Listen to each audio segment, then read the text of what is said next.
হনুমানের কাণ্ড দেখে হতবাক জনতা। পূর্ব বর্ধমানের গুসকরার একটি হোটেলে আচমকাই হাজির হন এক হনুমান। তাকে আপ্যায়নে কোনো কমতি রাখেনি হোটেল কর্মীরা। এক কর্মী আদর করে তাকে বেশ কিছু খাবার খাওয়ান এবং জলও পান করান। আপ্যায়নে খুশি হয়ে হনুমান বাবাজি সেই কর্মীর গালে চুমু খেয়ে মাথায় হাত রেখে আশীর্বাদও করে। এতক্ষণ পর্যন্ত সব ঠিকই ছিল, কিন্তু এরপরই ঘটে চমকপ্রদ ঘটনা। হনুমানটি হঠাৎ ওই মহিলা কর্মীর মোবাইল ফোন নিয়ে বাইরে চলে যায়। পরিস্থিতি বেগতিক দেখে তিনি আশেপাশের দোকানদারদের ডাক দেন। মোবাইল ফেরত পাওয়ার আশায় সবাই মিলে হনুমানকে বিভিন্নভাবে আপ্যায়ন করতে থাকে। অনেক অনুরোধের পরও হনুমান মোবাইল ফেরত না দিয়ে এক পর্যায়ে পাশে থাকা একটি অ্যাসবেস্টারে উঠে বসে। উপস্থিত সবাই তখনও মোবাইল ফেরতের আকুতি জানাতে থাকে। অবশেষে বেশ খানিকটা সময় পর হনুমান বাবাজি নিজে থেকেই মোবাইল ফিরিয়ে দিয়ে সেখান থেকে চলে যায়। এমন মজার ও অদ্ভুত কাণ্ড দেখে হতবাক হয়ে যায় স্থানীয়রা। পূর্ব বর্ধমানের আউশ গ্রাম থেকে শেখ মিলনের রিপোর্ট।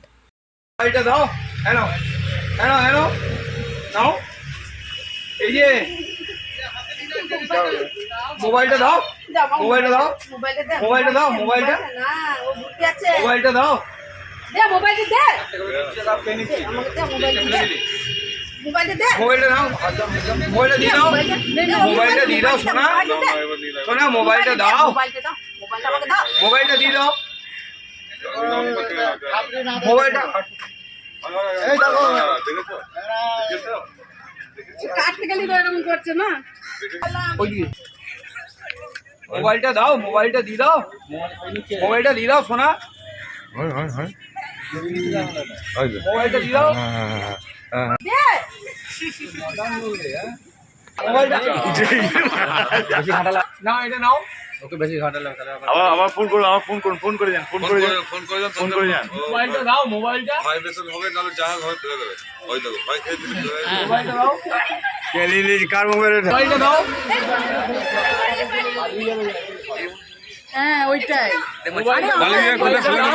চেষ্টা করছি কলা দিচ্ছি এ দিচ্ছি না ওইখান থেকে যদি কাটতে পারলো তাহলে ওখানে হতো। এই আমার যাও কাছে যাও, মোবাইলটা দিয়ে দাও, মোবাইলটা আমি ভাবলাম যে আমার ফোনটাকে নিয়ে পালাবেন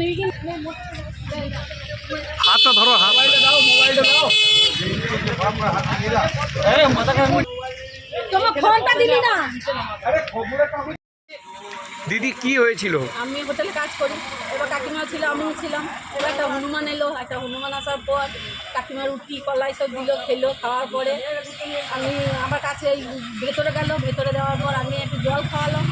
জল খাওয়ানোর পর আবার দুটো খাবার দিলাম। খাবার দেওয়ার পরে আমাকে খুব আদর করলো, আমাকে দুটো হাত তুলে মাথায় আশীর্বাদ করলো।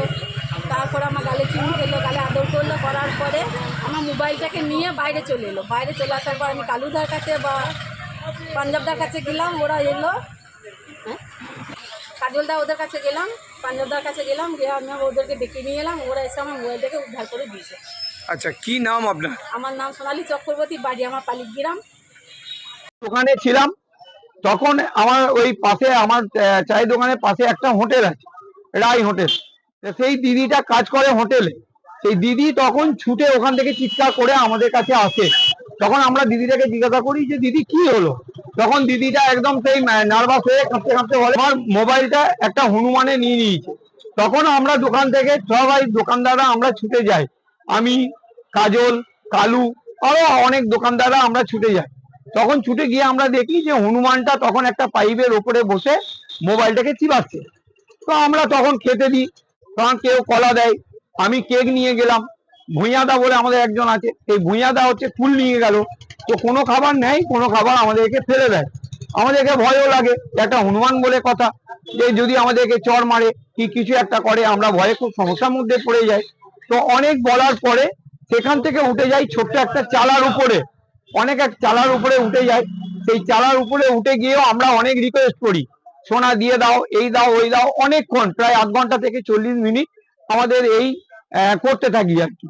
তারপরে অনেক কষ্টের পরে, অনেক কিছুর পরে সেই মোবাইলটিকে আমাদেরকে ফেরত দেয়। মোবাইলটি ছেড়ে দিয়ে তখন চলে যায়।